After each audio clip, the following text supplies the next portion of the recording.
Welcome in, everyone. Ty Bartell and with another Coach's Corner. This time, one of the best. Does he even need any introduction? It's Coach Nick Blanch from the Poland girls basketball team. And Coach, the first and foremost, start off another successful season for you guys last year. You guys win another conference championship, and you have another winning year overall.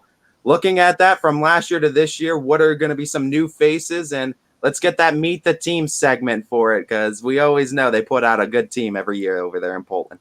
Yeah, well, thank you for that. I appreciate you having me on. We have two returning starters. We lost three starters from last year's team, big losses in Connie, Abby, and Morgan. And we have two returners, Mary Brandt and Katie McDonald, in the starting lineup.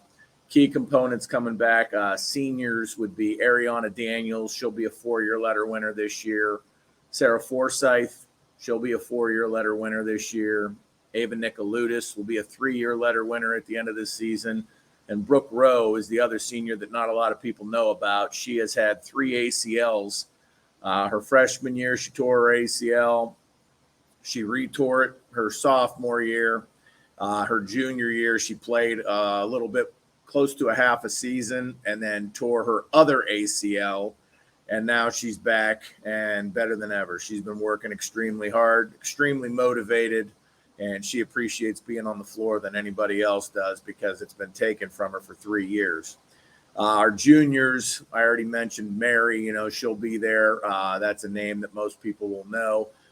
Allie Grope and Leanne Williams, those are two other juniors. Leanne Williams is a 3-year letter winner after this season. She will be, and Allie Grope will be her second letter. Sophomores, we have some returning letter winners and some new faces. Two girls that will be their second year to letter this season would be the Harrell sisters, Kate and Lucy. And then you have Kylie Hudrin. Those would be the returning letter winners from last year. And then you added Gianna Bendis and Macy Rogers. And then we have a slew of freshmen coming in. We have Leanna Bocheri, call her Lily, Lauren Koss, Avery Yakubovic, Lily McDonald, Katie's little sister. She's new to the gang. Diane Smith and Eliana Thompson. So we have yet to bring the band together because we are dealing with fall sports right now, which is a very good thing. We have very successful fall, and our girls soccer team is in the regional semis tomorrow against Lakeview. So we wish them the best. And but right now we still have 7 big pieces to come together, and we're doing the best we can right now, and on the march to November 28th against Fitch. Let's one player I want to highlight too, and you mentioned her, in Katie McDonald, because she's just a player that I've been so impressed with in the 3 sports that she participates in. It seems like every single one she's gotten better in, and she's able to find time to work on every sport while being a great student every year.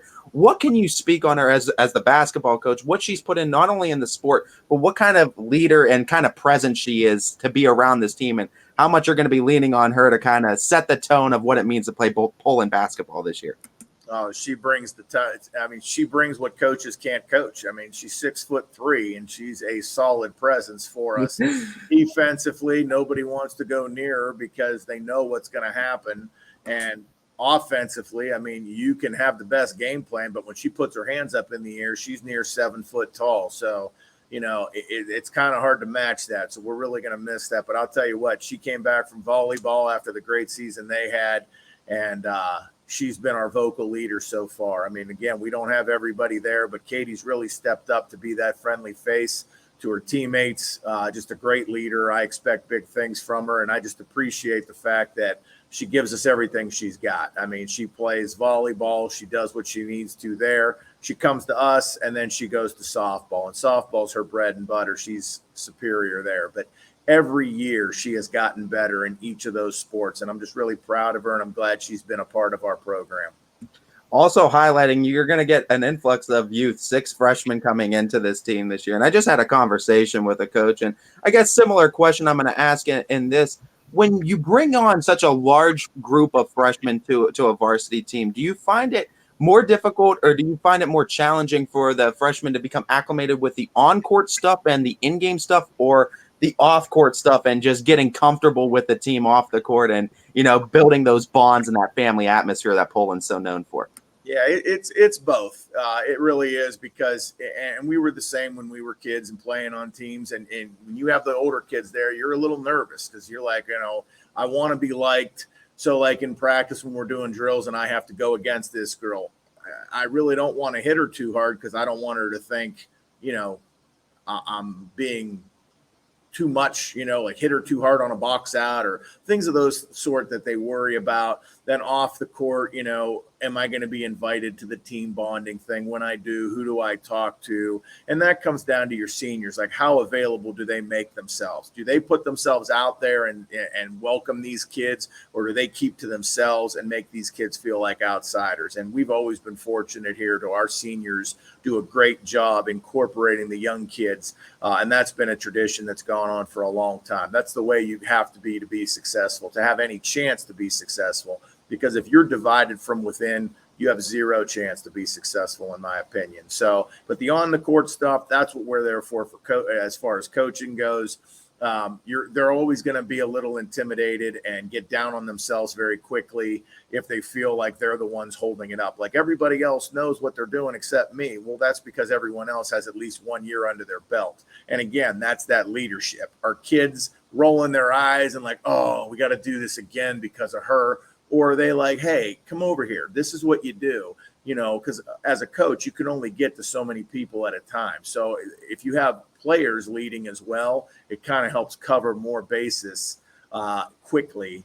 And you can move on with practice because kids are helping one another out. And again, we've had that so far. Katie being the ringleader with that. But I'll tell you what, Sarah Forsyth has really stepped up. Ava Nicoludis, Brooke Rowe. I mean, we have 4 out of our 5 seniors right now with us. All we're missing is Ariana. And Ariana, she's a proven leader on and off the floor as it is. So bringing her on is just going to be an added bonus. But I'm really, really, really appreciative of the effort that these kids are putting forth. I mean, we still have a long way to go, but what team doesn't at this point? You talked about the nerves that those freshmen experience, and of course, they're all going to experience that first year in practices before the anxiousness leading up to the season. But what are the things out of that freshman class that you're looking for, or that impress you and your assistants that give these girls playing time in the future? I know you like the term "baptized by fire," so they're getting playing time regardless. But what does ultimately impress you, and what are you looking for out of this freshman class? Just attitude and effort. We talk about that every day. If you give me and give this program a good attitude and your best effort, you're going to be just fine. It's the kids that want to resist, or we have to do this, and the body language and the sour faces, sour attitudes. Those are the kids that don't last long. And it's probably my fault in their eyes, and then that's okay. I'll take that blame. But I've been around long enough. I know what breeds success, and you've got to have a good attitude, and it's that simple. If you want to get better and you have that good attitude about it, doesn't matter your skill level, you will get better. Not everybody's a superstar, but you can contribute in some way, shape, or form as long as you want to put in the time and effort and be coachable. Like when somebody's trying to help you, are you rolling your eyes, got the hand on the hips, got the attitude, or are you listening, like, thank you, and moving on and trying your best? And right now, these 6 freshmen have done that. The freshmen that are there, I should say, because we're still waiting on 3 of them from soccer. But while they were with us over the summer and we did the summer leagues and we were talking to these kids, they really did a nice job listening and being coachable. And that's all I ask of them. As long as you're giving me your best, I'll take whatever that is and we'll make the best of it. Can you put into words how much value is going to be put into these freshmen experiencing this level of success before they even get to you, and kind of having that under their belt before going into a basketball season? Yeah, I think it is important, like the success the program has, because I think it keeps the younger kids interested in the program. If you're a program that is struggling to win or put a decent product on, the community sees that, the kids see that, and it's very easy for people to be like, oh, I don't want to play that sport. I'm not going to waste my time. Things of those sorts that we've had to battle over the years from when I first took this program over. You talk to kids, well, why don't you want to play? My parents don't want me to. They want me to focus on this instead because that program's not as good and this and that. Okay, I understand that, but it has to start somewhere to build it up. But we talked to some coaches, and some coaches are struggling to get a few freshmen out. And part of that is just building the interest when they're younger. Like right now, our 7th grade group right now, we have 9 kids on the team, and that was the COVID affected group. They didn't really play 5th and 6th grade basketball. We've always had that. They didn't have those opportunities. And so out of those 9 kids, like 7 of them have never played basketball before. So we're starting from bare bones with that group. But again, they come every day. They work hard. They do the best they can. But we haven't had that in a long time, where we haven't had 11, 12 kids come out and have at least half of them with experience. So you've got to build that up and build that culture back up. But when you do that, people want to be a part of the winning, and that's why it's important to not only have outgoing seniors but also have success, because there's so many things to pick from these days. Now we have lacrosse, we have swimming, we have wrestling, all these things that have been added on, which is great, but you're going to go where it's more convenient for you in most cases. Because in our school system specifically, we really don't have those girls that are diehard basketball only. Like, we have kids like this fall, my fall workouts consisted of 3 kids, and we have 20 kids in the program. And that just goes to show you that being a Division III school now, we're smaller. So we understand what this is like. And these kids are all playing everything. Most of my kids are 3-sport athletes.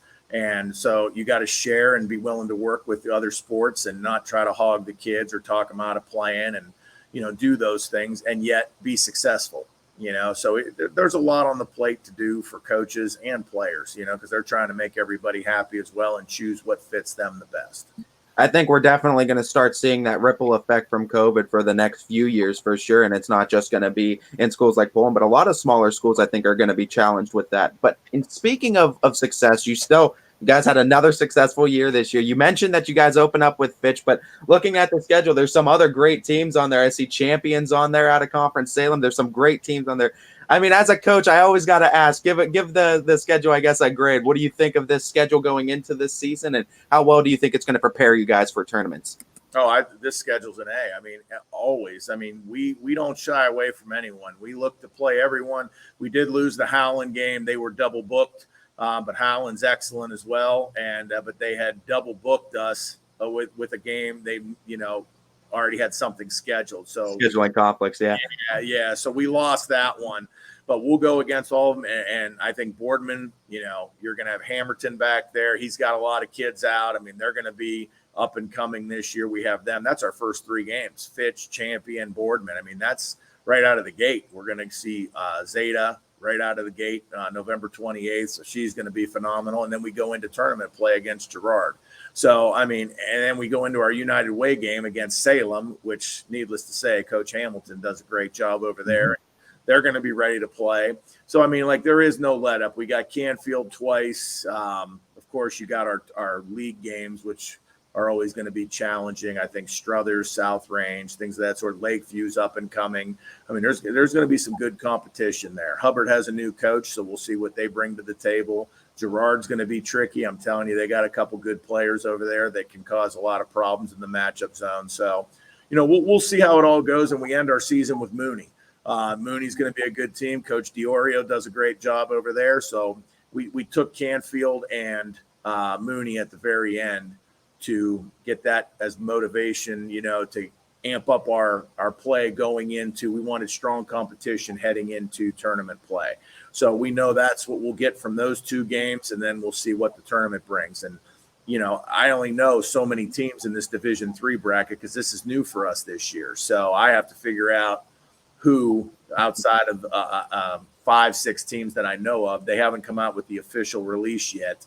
But I'm just basing it off of last year to kind of get an idea on who I should be watching throughout the regular season. So it's going to be another adventure. Like I said, every year is just a 1,000-piece puzzle. They scatter it on the table, and we got to piece it together somehow, some way. And, we've been really successful to do that, and very fortunate, I should say, to be successful here. And hopefully we keep it rolling. Final question for you then, Coach. Who's helping you piece everything together? Who's your assistants? Who's the other big names in the program on this 2022-23 edition of the Poland Bulldogs? Well, we lost Coach Martin from this year, from past 8 years. We've had him. So he is now coaching the boys basketball team. So that was a huge loss for us, but I feel very good about the team, the people we brought in. I brought in John Dubeck. He has coached at Struthers. He has coached at Austintown Fitch. Very good coach. Could be a head coach if he wanted to. Knows the game, very personable with the players, and just like I said, very good fit. We brought back Coach Aaliyah Diamond. She will be our freshman coach and helping out with the varsity. Former player of mine, again, stellar athlete, stellar coach, volleyball coach, had a great year this year.